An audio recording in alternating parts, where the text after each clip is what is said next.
প্রকাশ্য দিবালোকে নওদাতে শুট আউটের ঘটনা। স্থানীয় সূত্রে জানা গেছে, শনিবার বিকেল নাগাদ নওদা থানার অন্তর্গত সর্বাঙ্গপুরে তৃণমূল কংগ্রেসের একটি কর্মসূচি ছিল। সেই কর্মসূচিতে যোগ দিতে যাওয়ার সময় কিছু তৃণমূল কর্মীর সাথে স্থানীয় একটি পুজো কমিটির কয়েকজন সদস্যের বচসা বেঁধে যায়। অভিযোগ, কয়েকজন তৃণমূল কর্মী রাজ্য সড়ক ধরে প্রচণ্ড জোরে গাড়ি চালিয়ে যাওয়ার ফলে ওই পুজো কমিটির সদস্যরা যখন ঠাকুর বিসর্জন দিতে যাচ্ছিলেন তাদের অসুবিধা হচ্ছিল।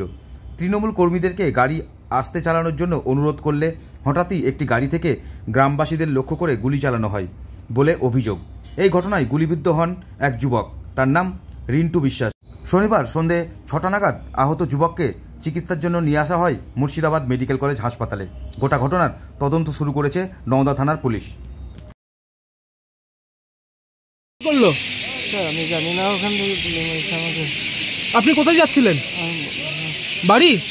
আমরা ওখান থেকে চলে আসছিলাম, দিয়ে আমাকে আতঙ্ক পুলে মেয়েছে, আমি হাঁটতে আসছিলাম। আপনি কি তৃণমূলের মিছিলে ছিলেন? না না, তাহলে আপনাদের কি চলছিল? আপনারা কোথায় যাচ্ছিলেন?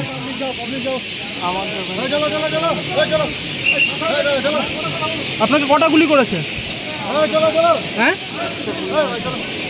ঠিক আছে।